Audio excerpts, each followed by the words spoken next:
D'abord, la France condamne le coup d'État militaire. Crise sécuritaire au Gabon, ce qu'on sait et ce qu'on ne sait pas fera objet de notre discussion. On va commencer avec les points de vue des pays amis frères dont le président échu Ali Bongo a appelé lors de sa vidéo pour leur demander de faire beaucoup de bruit. Eh bien, certains ont commencé à réagir. Paris a réagi, Pékin a réagi. L'Union africaine, de par son commission, le chairman de African Union Commission a réagi. Et nous connaissons également que le président de l'Assemblée nationale gabonaise également n'a pas pu s'échapper, que les armées l'ont saisi. Tout cela fera objet de notre conversation dans ce numéro. Installez-vous donc bien et commençons d'abord avec le discours de Paris par rapport à la situation qui se passe au Gabon. Retrouvons-nous derrière pour la suite. D'abord, la France condamne le coup d'État militaire qui est en cours au Gabon. Et la France surveille avec beaucoup d'attention l'évolution de la situation sur place et réaffirme son souhait que le résultat de l'élection, lorsqu'il sera connu, puisse être respecté. Donc nous surveillons cela avec attention. Pour le reste, je vous renvoie évidemment au Quai d'Orsay et à la ministre Catherine Colonna pour avoir plus d'informations. Voilà, Paris ne veut pas beaucoup se prononcer. Elle dit tout simplement qu'elle condamne cet acte-là et titube même sur les résultats de l'élection, qu'il veut que ça soit restauré et respecté par la population. Et puis nous n'en dirons non plus parce qu'eux-mêmes, ils disent être en train d'observer la situation de près. Mais il ne faudrait pas que je vous cache, après ce poignet de main serré entre le nouveau homme fort et Emmanuel Macron, qui se dit que la France a damé le pion à la Russie et s'est positionné dans son précaré et risque de téléguider le nouveau homme fort gabonais, tout comme il le fait avec celui de la République tchadienne. C'est pourquoi elle ne veut pas se prononcer longuement sur cette affaire-là. C'est pourquoi elle ne veut pas s'éterniser à demander que le pouvoir soit remis à l'ordre constitutionnel. Il vous rappelle que lorsque le cas nigérien s'est avéré, eh bien Paris n'a pas pris autant de temps pour se prononcer. Elle a rapidement sauté sur l'occasion pour dire qu'il était inadmissible que Bazoum soit déchu de ses fonctions de président de la République parce qu'il avait été régulièrement élu.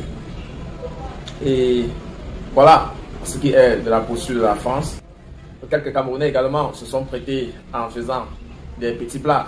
D'abord celui de Amamana, le directeur de publication du journal Le Jour, qui fait comme ça un petit zoom sur le Cameroun en ce moment, en se demandant que pense Etoudi, que pense Yaoundé lorsqu'elle voit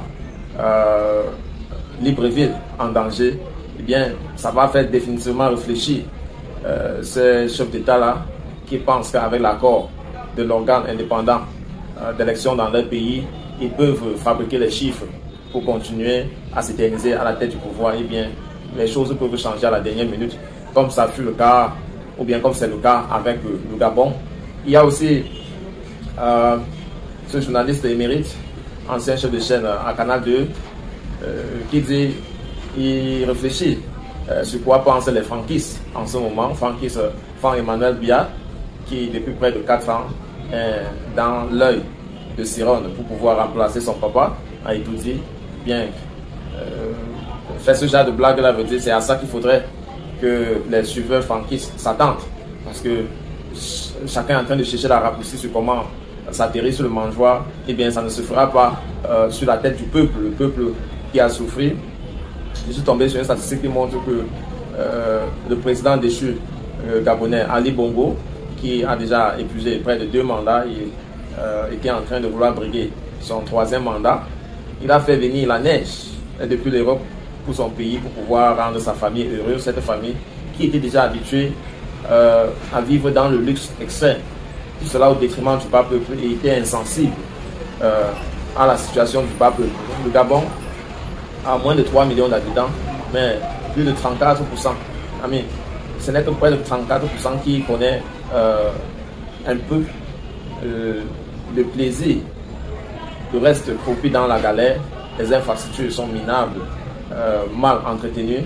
Et voilà le pays où, depuis que le Gabon a connu sa première tentation de push, elle a fait venir Gabon 24, la chaîne majeure, dans la présidence. C'est-à-dire, les Gabonais suivent l'information majeure de leur pays par une chaîne qui est logée à la présidence. C'est quand même terrible. C'est-à-dire, on cherche à contrôler la presse, à limiter la liberté d'expression et beaucoup d'autres choses. Et pour sortir cette vidéo qui nous relate que voilà le président de l'Assemblée nationale gabonaise qui serait en fuite mais qui a été empêché par l'armée parce que... Voilà le cortège. Voilà. On est là. On veut le voir.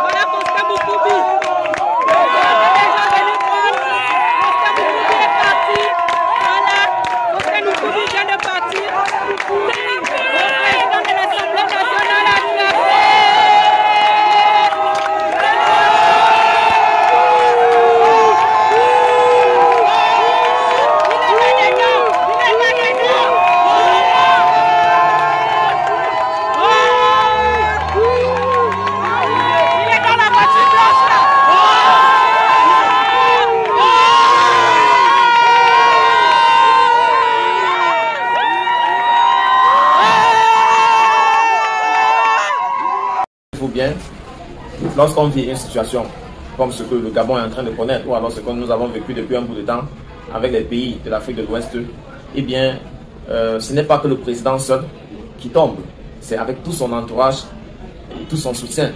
Tous ceux-là qui étaient muettes, qui étaient sous à la souffrance du peuple.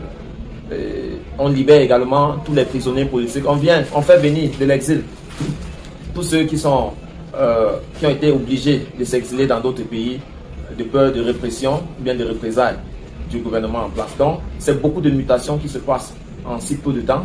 Et voilà pourquoi au Cameroun, le MSC continue à rassurer le peuple camerounais que si jamais M. Biya remettait le pouvoir de façon transparente, de façon de changement dans la paix, eh bien, le professeur Maurice Kamto dit qu'il ne doit jamais l'inquiéter. Il va rassurer sa retraite paisible. Où est-ce qu'il veut le passer, que ce soit dans son duplex quelque part, pas forcément à Saint-Mélema bien sûr, eh bien, le professeur Maurice Kamto va lui rassurer et que jamais la justice ne lui met en difficulté. Mais bien, vous savez comment on dit l'habitude, c'est une seconde nature. Bien que Maurice Kamto lui ait fait cette promesse-là, il a préféré emprisonner l'enfant de Tru et jusqu'aujourd'hui, beaucoup de ses militants propissent dans les geôles du gouvernement de Yaoundé en guise d'intimidation pour empêcher que Maurice Kamto puisse prospérer dans son projet de la Renaissance. Eh bien, c'est peine perdue parce que, comme je vous ai expliqué dans les vidéos antécédentes, l'esprit de la Renaissance est comme l'esprit de vie. C'est-à-dire, on espère, hein, on vit en espérant.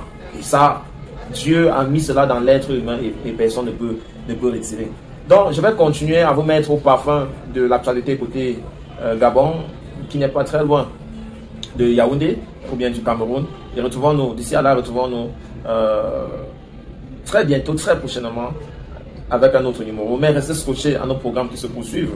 Continuez à vous abonner, partager. C'est très important pour faire qu'une grande communauté soit sensibilisée pour l'avènement de la Troisième République au Cameroun. Parce que nous observons très minutieusement le cas gabonais, pas comme le fait la France et d'autres institutions, non. Nous le faisons en espérant apprendre comment rassurer les Camerounais d'une adhénance au sommet de l'État sans marcher sur le sang des Camerounais. Surtout ça. Voilà. Félicitations. Si tu es encore là, tu fais partie des 0,1% des gens qui finissent tout ce qu'ils ont commencé. N'oublie surtout pas de revisiter la chaîne pour fouiller d'autres contenus qui t'auront échappé lorsque tu n'étais pas encore abonné ici. Et n'hésite pas de recommander cette chaîne à d'autres personnes qui font des recherches sur le Cameroun ou alors qui aimeraient être au parfum de l'actualité de la politique camerounaise. N'oublie surtout pas de liker, c'est gratuit. Commenter également est gratuit. Et c'est l'une des choses que tu peux certainement faire pour apprécier nos contenus. Retrouvons-nous très prochainement. Reste scotché sur notre chaîne. À très bientôt.